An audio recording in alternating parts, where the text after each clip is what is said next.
Number 1. It happened years ago, in a small town in NSW, Australia. Myself and my boyfriend at the time were asked by his dad and stepmom to dog sit their big goofy bull mastiff, Jack. Their other mastiff, Sam, had just passed not long before their trip and was significantly grieving his lifelong friend. My boyfriend and I had just adopted a puppy of our own, so naturally, his dad thought it'd be good for Jack to have the company while in the comfort of his own home while they were away. We were more than happy to oblige, and we soon went around to get the keys and the rundown on the upkeep of the place while they were gone. I was studying and unemployed at the time, while my boyfriend worked an office job 5 days a week. So during the weekdays, it was just me, our new pup Tommy, and Jack. The suburb was neighborly and quiet, and the house was homely and comfortable. It had a generous backyard and a sizable deck. I'd get up each morning with a cup of tea and let the dogs out to frolic and play in the grass. I watched on fondly as our little pup Tommy fearfully tackled Jack, who, despite his sheer size, was endearingly gentle with him. I was glad that he had a friend to distract him from his recent loss. The thought spurred me to look over to my right, in the garden bed, where Sam's grave was. It was still fresh. The dirt hadn't yet sunken in, and the entire length of his gravesite was covered in large, heavy boulders, presumably to keep animals from digging up Sam's body. Poor Sam. I looked back at the other two. At least they were having fun. The next evening, I was watching TV on the couch with the dogs when Jack suddenly launched himself at a run towards the back door. A deep warning growl emanated from his throat. It startled me, and I jumped, but soon calmed myself after remembering that my boyfriend was due home from work, and it was probably just him arriving.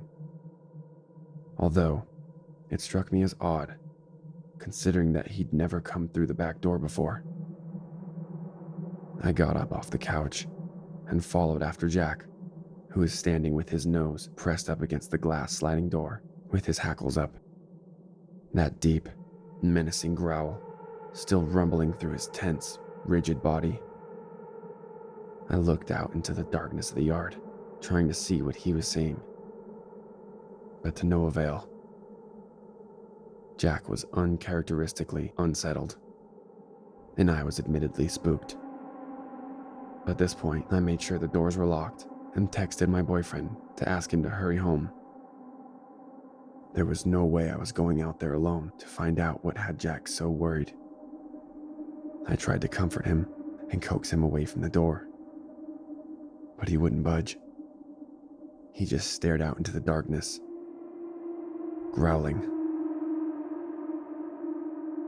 Thankfully, it wasn't long before my boyfriend arrived home, and before he had the chance to even say hello, I dragged him down the hallway to the back door, where Jack was now lying down, visibly calmer, but still keeping a weary eye on the darkness outside. I explained what had happened to my boyfriend. He didn't seem to be too concerned, and grabbed a torch to search the yard. As he unlocked the doors and stepped out, torch in hand, Jack, Tommy, and I stayed put in the doorway, watching silently. My boyfriend did a thorough sweep of the yard, going as far to check every corner, every bush, every garden bed, even going through the garage. Nothing was out of place. I was still spooked though, and couldn't get to sleep that night. But I reminded myself that we only had a couple more days before my boyfriend's dad would be back, and we could return home. The next morning, I got up and began my usual routine. The dogs were up and about, and excitedly bolted down the hallway right after me as I headed towards the back door with my tea. They sprinted out into the dewy grass in a flurry of playful barks, and I sat down and soaked up the morning sun on the deck. It wasn't until I'd finished my tea and stood up to head inside for a shower that I noticed it. My heart sped up tenfold and then seemingly stopped in my chest. It was Sam's grave. Several of the large, heavy rocks had been set neatly aside in a pile on one end of the gravesite. Next to the rocks was a similarly neat, small pile of dirt. I stepped off the deck to get closer. The dogs sensed my unease, and Jack came up behind me, sniffing cautiously beside me. I crouched down to get a better look. My heart sped up again, and the blood drained from my face. I was looking at the cleanly severed neck of Sam's body. The dirt had been precisely removed from around where his head should have been, and sat flushed with his exposed neck, the rest of his body undisturbed beneath the dirt and boulders. There was no evidence of chewing or tearing. It was perfectly clean and smooth, so much so that I could see every detail of the flesh inside. The vertebrae, the trachea, the esophagus, the muscle, and sinew. His head was gone, perfectly sliced off like a leg of ham. I hurriedly called the dogs inside, locked the doors, and phoned my boyfriend, telling him that he had to come home immediately. He didn't work far from the house, so it didn't take him long to arrive. And he was clearly in shock once I showed him what had happened to Sam. But he soon started to try to rationalize it. It was probably just possums. I snorted and gave him a look of disbelief. Okay, you're right. Possums couldn't do this. But Jack and Tommy, they probably just dug him up. Dogs do stuff like that.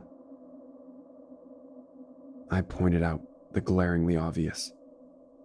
The fact that the rocks were too heavy to be moved by a dog and had been neatly piled besides the neat pile of dirt, and that the dogs would have to have ripped and chewed the head away. There was no evidence of that. It was too perfect, too precise, too clean. He reassured me that it was just the dogs being dogs, and that he'd find Sam's head and return it to his grave.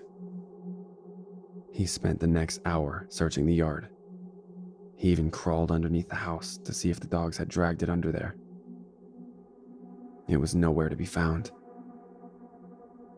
He looked noticeably more uncomfortable as we stood and silently stared at the bizarre state of Sam's desecrated grave and cleanly beheaded body. With nothing left to do, he went back inside with the dogs, locked up the house, and returned to work.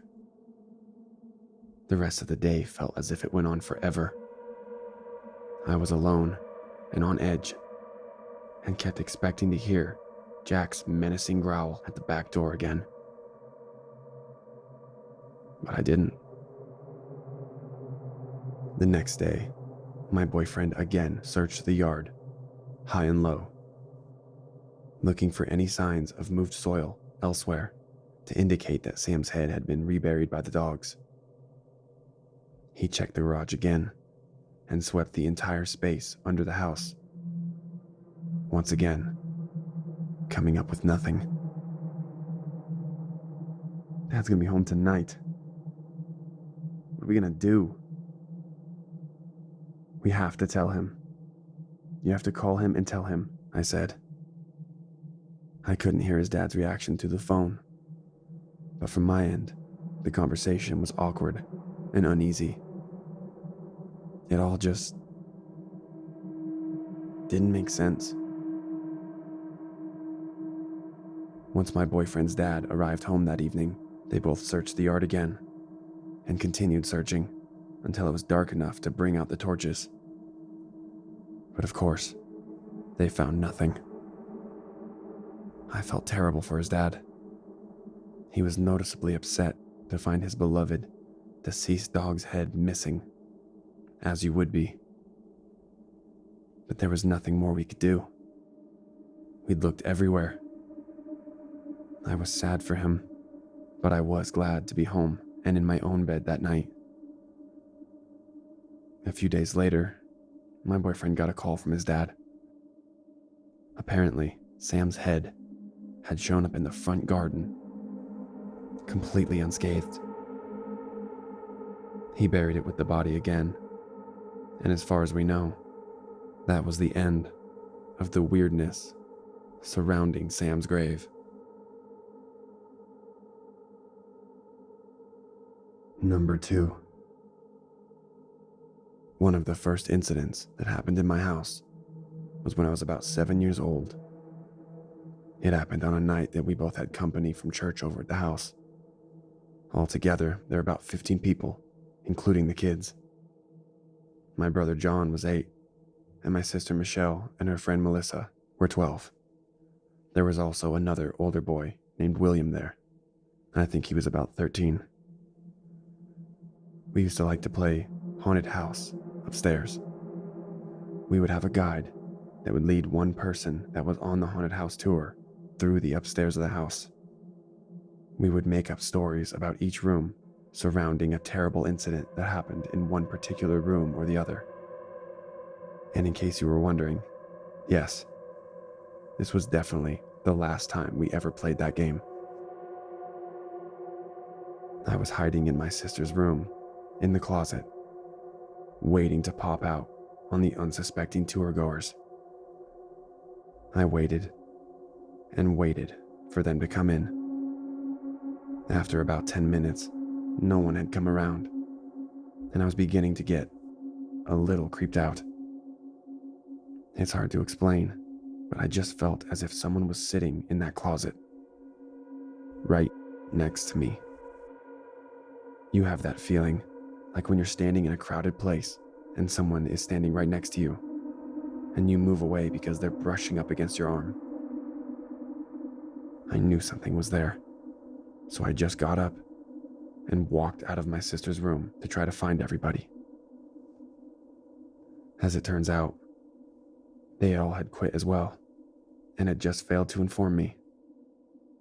They stopped playing because they were having the same kind of feelings in each of their own hiding spots. My brother John was in our room and said that the light on the wall began to shake. And at that point, the light turned off by itself. So he ran downstairs to tell our parents. The rest of us agreed to go into my parents' room and listen to my dad's stereo. But as we're walking to my parents' room, we passed by the room my brother and I slept in. The same one that the light was shaking on the wall in. As we passed, the light flicked on by itself. This is back in the early 80s, so the light switch on the lamp was one of those old school switches that you press the button and it pushed through to the other side. To turn it off, you just pressed it back the other way. Point being that the light was not plugged into the wall and was not connected to a switch mounted onto the wall. There was only one way to turn it on and off. We actually heard the click that the switch made when it was turned on. Now, like I said, nothing had ever happened in the house before, so we were, of course, all weirded out. And at this point, we still weren't aware of what had happened to John. We went in to inspect the light, and that's when it turned off. We're all thinking that there must be some kind of a short in the light. We messed around with the switch on the light a bit, and it seemed to turn on and off with no issues. So we moved on. We just dismissed it and went into my parents' room anyways. We turned on my dad's stereo and put it on the lowest setting and began to listen to the radio. And once again, this is the early 80s, so this stereo had a lift switch to turn it on. No remote or buttons. Similar to the light switch on the wall, to change the radio station, you needed to physically turn the dial. We sat there talking and listening to the radio for about an hour. At some point, my brother came back upstairs and joined us. We didn't want my dad catching us listening to his radio, so we turned it off and left the room and shut the door. When we went back downstairs, we spent time with everyone in the living room. And about 30 minutes later, my dad's stereo turned back on at full volume. My dad immediately blamed us, so we came clean and told him that we were listening to it, but that we had the volume all the way down and turned it off once we left the room. We ended up just blaming it on William because he was the oldest and said it was his idea. Upon realizing that everyone that was in the house was in the living room when it happened, my dad came to the only logical conclusion anyone would. He grabbed his gun and handed another one to a close friend that was with us and asked for him to help him search the house.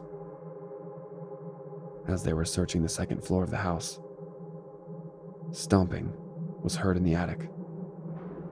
They said it sounded like someone running across the floor of the attic, which was impossible because it was only a small space. Once they charged at the attic door, pulling it down out of the ceiling, they heard the giant toy chest that was up there being dragged across the floor. And at that point, rather than walking up the lowered staircase, my dad sent the dog up, which was a former canine enforcement dog. He went up to the attic and found nothing. The toy chest was right where we left it. Everyone was speechless. We all heard the noises. Ultimately, we all just decided to just pretend that none of it ever happened.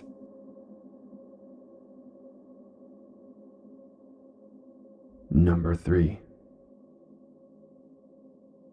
This is an account of something weird that happened to my mom when she was a kid.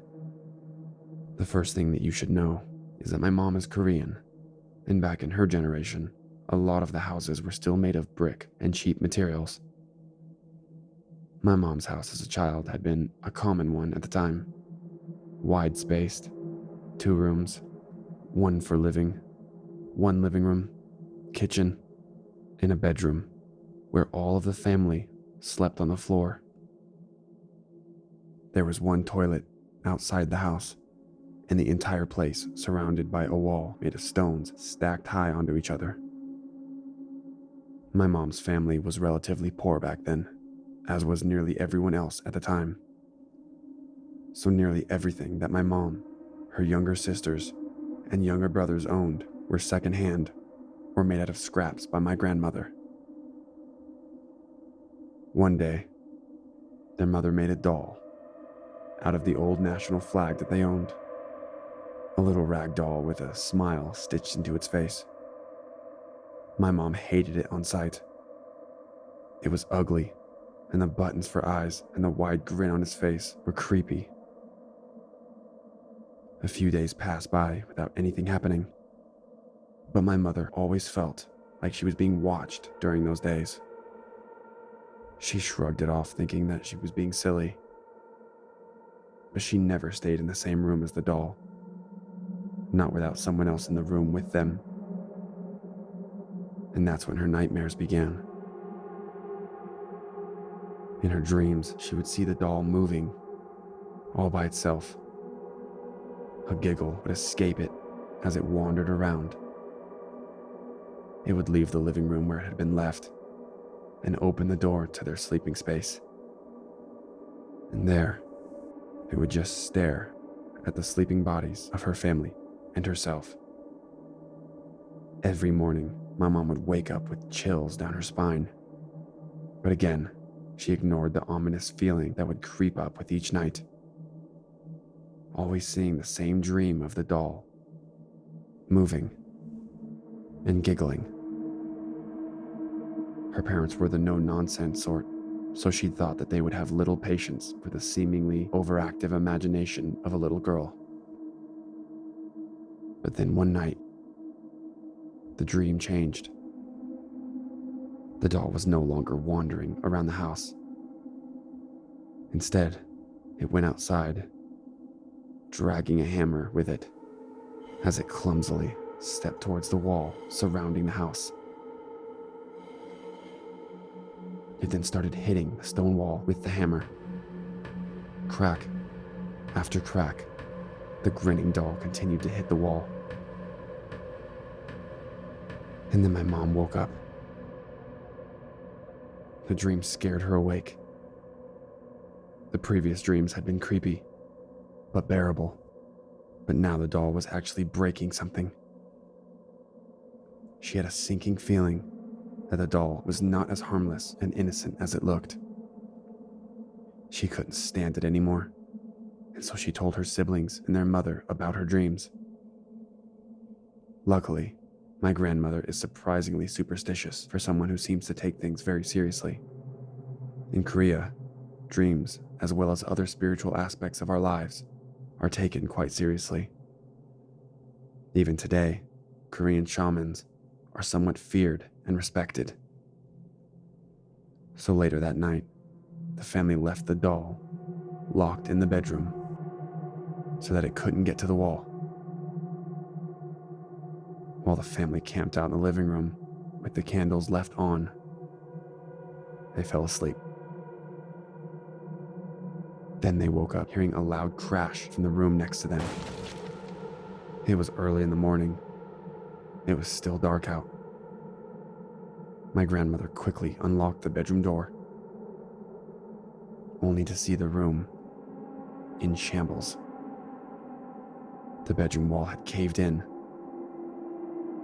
Chillingly, it was the wall that had faced the part of the stone that the doll had been smashing in her dream. The section of the outside wall that had been closest to the bedroom had somehow broken off, the heavy stones caving in the wooden wall of the bedroom. The stones had fallen to where, if the family had not relocated, would have crushed them all to death. More creepily, although everything in the room had been crushed, broken, and covered in dust, the doll remained as pristine and smiling in the corner of the room, facing the wall to the living room next to it. It may have been a coincidence. The wall could have been worn down from the weather, and a strong burst of wind could have been what knocked it over.